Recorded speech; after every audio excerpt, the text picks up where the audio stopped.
wheel, and when that mill wheel's turned on, it's going to power large wooden gears that are below me. And those wooden gears, their job is to turn the upper millstone on each side here. We have two sets of millstones in the mill. So this side was dedicated to grinding wheat, which was the cash crop. So these stones are higher quality. They're French burr stones. They're imported from the Marne River. They're freshwater quartz, and they were best for grinding and making export flour. Because remember, that's the real purpose of this mill. Washington built it to export flour to take advantage of that market. The other set of stones are domestic granite, and they're nice stones, but they're more suited for grinding corn, rye, oats, and barley. And all the grain ground over here really stays at home in Mount Vernon and is used in some fashion. Corn is the main crop on these stones. Corn fed everybody, whether you were slave or free. Cornmeal is part of your diet. You had dinner with the Washingtons, many nights there'd be cornbread on that table. So think of these stones as sustenance, and these stones as really profit for Mount Vernon. Now both of them work basically the same. You can see the top stone, but what you can't see is there's another millstone right below the upper one. The bottom stone is mounted to the floor, and it never turns. It's always stationary. But the upper stone here sits on an iron spindle. It's interestingly enough called the millstone spindle. And that's connected to the wooden gears that are all powered by the wheel. So when the wheel turns, gears turn, upper stone rotates.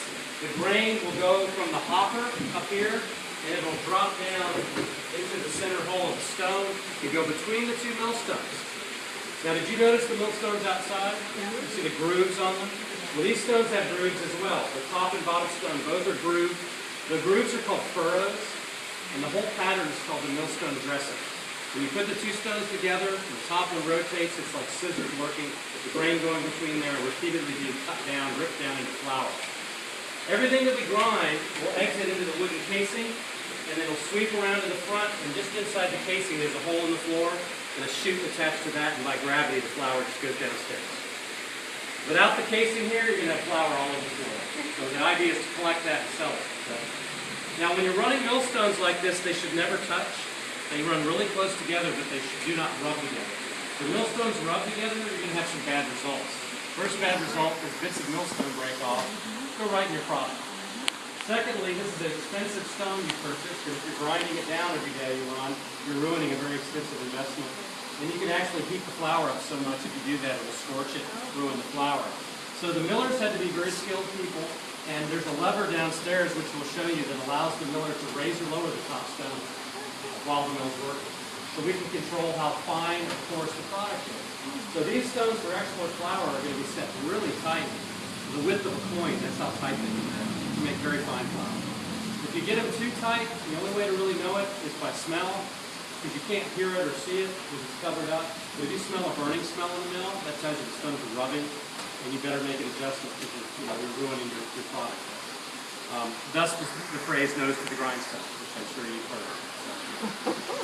Now this lever here controls the water wheel. So when the miller pulls down on the stick, it moves this shaft. It works a trapdoor gate back here in the flume, so the mill can be turned on and off and run at whatever speed the miller wants it. So for Washington, this was a key business. 29 years of milling and merchant business, and he had a really skilled set of millers here over 30 years, 3 different men. The most skilled was William Roberts, who was the first miller. Roberts was also a millwright. Y'all know the difference between miller and millwright? Yep. Millers run mills. Millwrights build water wheels, build machinery. So the first man he hired had those skills, which was great for Washington because he didn't have to pay for repairs. William Roberts was a good employee for a number of years till unfortunately developed a bad drinking habit, which led to his being fired in 1785. Now we're going to turn the mill on and grind corn for you today. So what I'd like to do is turn this on in a moment. I'd watch this run for about 20 seconds or so, and then head down the main staircase. And Donald's downstairs and Corey's downstairs, and they'll keep it running and talk to you. They'll show you these levers that they use to adjust the stones. And then when the mill shuts off, you can ask them any questions you might have. But any questions before we get started? Do the stones have to be replaced periodically? Every 100 to 300 years. That often? Yeah. Okay. Yeah, the thing is, you have to sharpen them regularly. Which means if you run a lot of grain, as these mills did, the grain kind of, there's an erosion effect on the grooves. Sure. And so what you would do is lift the stone up and use one of these called a mill bill. And it's called dressing the stone. There's our frog here. It just woke up. So you'll peck away at the stone and recut the grooves. They would do that every 3 or 4 months in a mill like this. To lift the stone, we have the cranes on either side. So you anchor those arms to the stone, you jack the stone up with the jack screw, and lift that. So what happens if you find that you are scorching some of the wheat? You have to separate that wheat, that flour out, or? well, in the 18th century, it all depends on the miller because there was a lot of flour got out that probably wasn't good, you know, because they thought, well, it's going to go overseas, blah, blah, blah. But the problem is, you can't injure your market if you do that. So they passed a Flour Inspection Act in Virginia and other states because what was happening is people were shipping flour and it would go down to Barbados or something and this is recorded. I mean, there was like an inferior lot from New York when in the 1760s.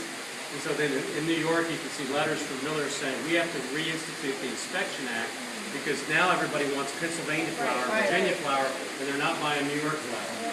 So there's a lot of intercolonial competition in the early period, you know, to the war. So everyone kind of thinks of themselves as a New Yorker or a Tar Heel. They're not thinking in terms of an American yet. So the Inspection Acts, the inspector would, before the barrels left the mill, drill a hole down and check it all, and label it by if it's fine or super fine flour. So that helps some of that.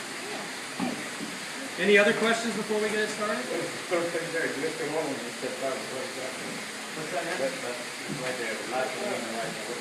This is just a model of how the millstones work. So you can picture the grooves on the stone, and this is the spindle, so they can adjust the top stone up or down. And then as the top stone spins over the bottom one, you can see how those grooves work like scissors, ripping the grain down. So just a simple little millstone model.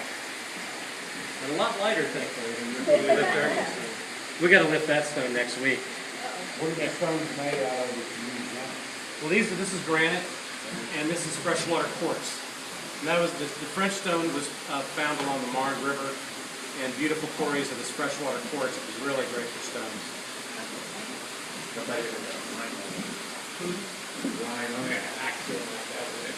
Somebody got sick. Well, there's more accidents with gears. So liquid stones are dangerous, but the machinery down below, you can read accounts of people, you know, get caught up in machinery recently. Okay? All right, so we're going to let you see it up here for about 20 seconds, and then the main staircase, and then the guys will take care of you down below. We're ready? We're going to move this.